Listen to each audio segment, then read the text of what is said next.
আমি প্রত্যেকদিন সেবা দিই। ভাইপো বলছে নন্দীগ্রাম থেকে অনেক অনুরোধ গেছিল। কেউ অনুরোধ করেছিল? সুফিয়ান কে অনুরোধ করেছিল? কে অনুরোধ করেছিল? মামুনির গায়ে বোম ফেলেছিল যে কে অনুরোধ করেছিল? দেবব্রত মাইতিকে খুন করেছিল যারা, কে অনুরোধ করেছিল?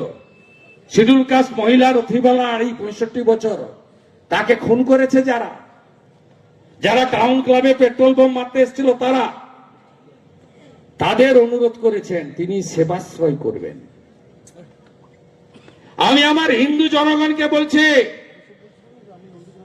চুরির মাল আছে, ভোটের আগে ট্যাবলেট বিতরণ করতে আসছে।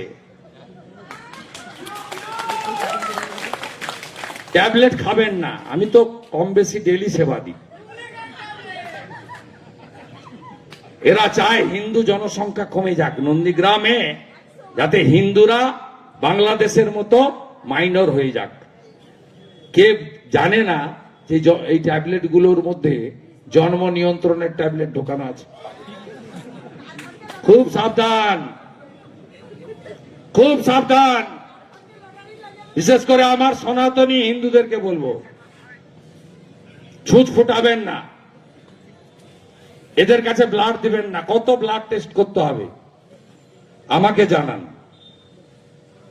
একদিকে পিসি বলে নন্দীগ্রামে নাকি আধুনিক চিকিৎসা দিয়েছি।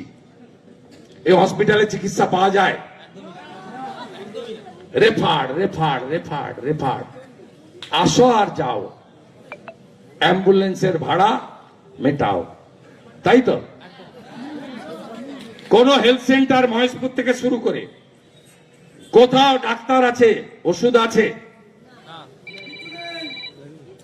1,08,000 ভোট তো পেয়েছিলেন আপনি, 5 বছরে এসেছেন একদিন। আমি তো 2,000 ভোট বেশি পেয়েছি। আমার ক্ষমতা কম, এমএলএ এর ফান্ড কম, বিরোধী দলনেতা বলতে পারে, করতে কম পারে, মানে তার সুযোগ নেই, সরকারি দল নয়। আপনারা আমাকে উৎসবে, বিপদে, আপদে, আনন্দে, দুঃখে কম বেশি দেখতে পান।